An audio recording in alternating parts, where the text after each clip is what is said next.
Great. Welcome back for our next session. It gives me great pleasure to introduce Dr. Will Ventnor. He's the Associate Professor in Information Systems and Digital Innovation within the Department of Management at the London School of Economics and Political Science. He's a regular speaker on the circuit in terms of this whole digital transformation piece, but this is more about what kind of research is adding value to the whole digital transformation space. So, Will, on that note, I'll hand over to you. Thank you, and my apologies for not joining you at Adastral Park. I like visiting there a lot. Yeah, I wanted to try to focus a little bit on the research, and what I thought I would do is, so I've been talking a lot at various conferences. I talk to a lot of executives, but I also do a lot of research in this space. And what I thought I would do is try to bring together some of my research, which is mostly qualitative, because I look at kind of the future challenges in complicated business organizations. And I thought I'd put together a talk that tried to sell or to talk about why we need to think differently about research into digital transformation. So I'm also talking about this as part of a large program grant that I hold with UCL and Imperial College, and with BT as a partner along with others, and Queen Mary, where we're looking at connecting digital systems together. So let's talk about digital transformation just to start and throw our minds back 11 years to London and student protests. Obviously no LSE students, but students were rioting in London. And I like to use this example because in terms of digital transformation, the standard approach to dealing with riot is what's called kettling, where you circle all the rioters and hold them in a square. And yet this didn't work in London in 2011. And why? Because 3 or 4 students at UCL used a new service of Twitter and Google Maps to put together this thing they called Suki, which is from a nursery rhyme. So Polly put the kettle on, which was the police trying to kettle them into squares or contain the rioters, and Suki took it off again. And essentially, it just allowed people in the protest to mark using their smartphones, which were quite new at that time, where the police were coming from, and allowed the rioters to run away.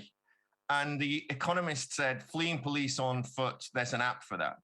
And the reason I put this forward on digital transformation is that the police force was that day transformed. Their approach to their business, their entire business model of kettling and controlling people was transformed by 2 or 3 students working with entirely free cloud-based tools in a basement somewhere, putting something together with a few smartphones. And the generativity capacity of those smartphones is what really delivered this.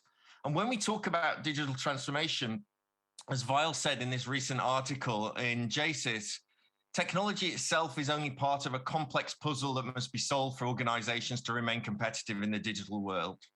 And the key issues here, as Sally said, as Stephen Cassidy said, as Gerard said, is that strategy as well as changes to the organization, including structure, processes, and culture, are required to yield the capability to generate new paths of value creation. So basically, it's about the people. It's about what people do. And what I want to do is try to move away from a focus on technology, which is where usually people start, to try to think about these issues of things like structure, organization, process, and culture. And let's remember that structure, process, culture, and organization have always changed, that the idea this is revolutionary, that business was invented, bureaucracy was invented. Henry Ford invented the idea of the production line based on the meat packing factories in Chicago. We invented filing cabinets. We invented standardized time when the railroad came across America. And things have always changed. And technology has always changed the way people work. But we've always needed to make sure that changes in technology were accompanied by people who adapted to that change. And the key issue was bringing people and technology together, as this wonderful image from the start of electrical lighting being installed in offices shows. This room is equipped with Edison light. Don't attempt to light it with a match. Simply turn the key on the wall. And there is a guarantee that electricity isn't harmful to us. So why do we then need qualitative research? And why do we need to try to think about structure, process, and organizations and culture in slightly different ways?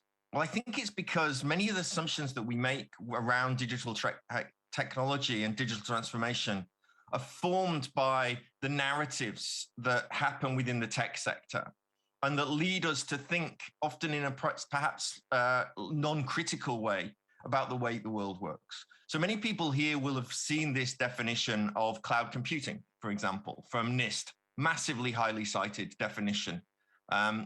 That from 2011, and it's usually used at the start of papers on cloud computing. And it says cloud computing essentially can be rapidly provisioned and released with minimal management effort and service provider interaction.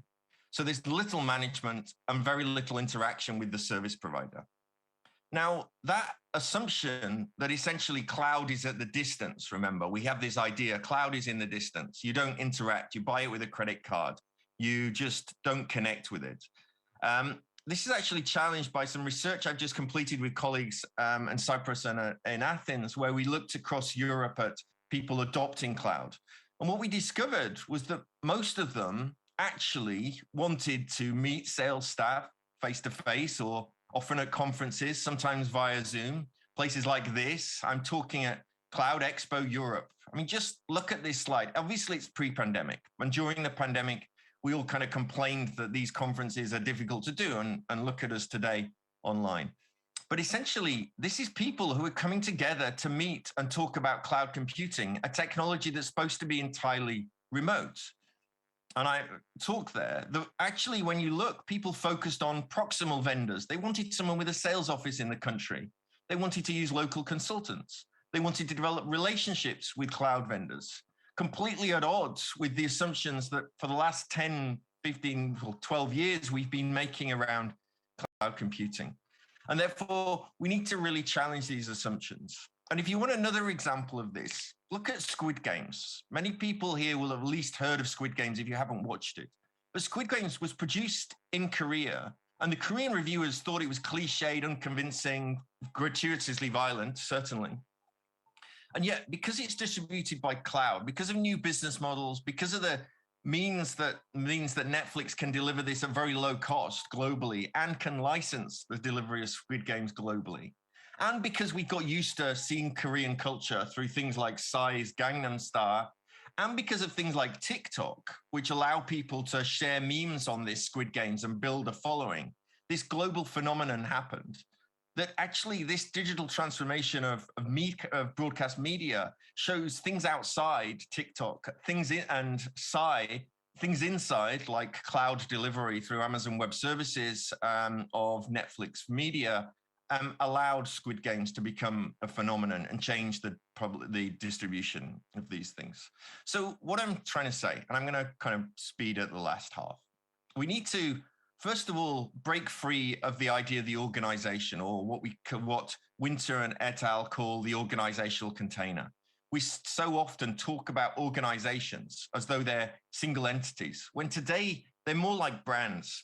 Netflix is much more a brand than it is a technology, since it's hosted on Amazon Web Services. And that while we focus on things like calling things organizations, that contains our thinking and forces us to think in particular ways. So this is some research that we've done with colleagues where we've looked at the travel ecosystem.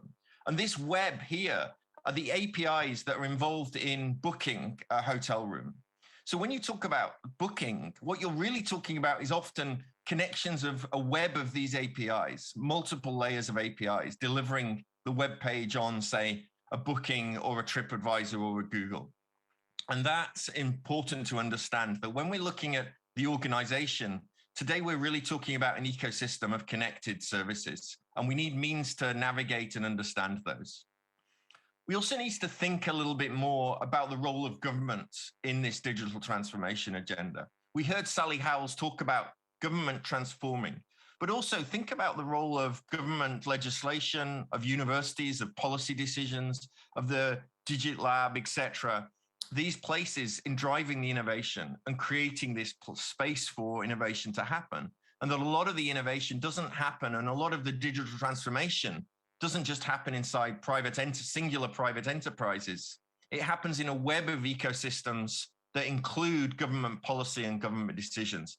Mazzucato talks about this when she challenges the idea of a public sector, private sector separation. So we need research that crosses such boundaries and explores these things. We also need to look at softer features of people, and qualitative research is appropriate for this. How about skills and knowledge? They're clearly central to digital transformation. And colleagues Peter Weil at MIT CISA has talked about things like the digital savviness of commercial executives, and talking about the lack of skills at the board level in boards, and research that colleagues and I did, a colleague Carsten Sorensen and I did on cloud, where we worked out that 71% of IT departments in the UK, globally, believe that organizations have lost revenue through lack of skills.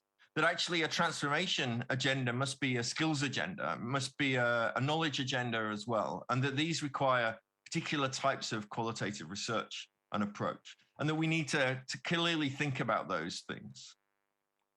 And finally, and I think this is perhaps most important, and I think it touches on what Sally was saying just earlier, when she talked about the need to move away from a separation between kind of transformative projects and business as usual.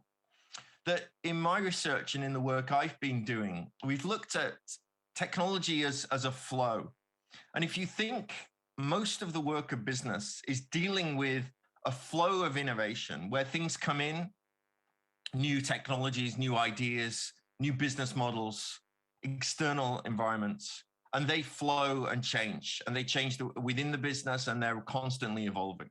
That people come into the business and their skills develop and people leave the business. And for many people in the tech area, their trajectory is not about the organization, it's about the skills and the development of them as they move through this ecosystem of different technology businesses. And then focuses of a flow of business models and strategy of these organizations are buffeted around by their place in this spider's web of ecosystems. And then they need to think about this. And that therefore our research needs to look at flow and temporality and evolving structure and change. And in particular, it needs to look at the future and imagine the future.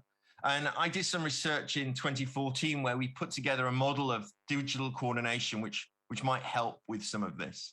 So what we talked about was the present, that the act of innovating and changing and coordinating is about tuning and improvising and reacting in the moment at that point in time, what we use the term called the mangle to talk about, a kind of ongoing change. But that's always influenced by an inertia of the past, conventions of practice within organizations, the discipline of how people work, the history and tools and equipment that are based there, the legacy systems in large organizations, or the lack of legacy or the lack of systems in new startups, and then the installed base of available software. But also, so they're being dragged back or pushed forward by this past, but they're also imagining a future. So the past is remembered and the future is imagined because they have intentions. That digital transformation is about transforming. And therefore, we need to think about that intentions. We need to think about how do we model the future performance. We need to think about generativity of software and what we can build, and the evolution and anticipated plans that we're working within.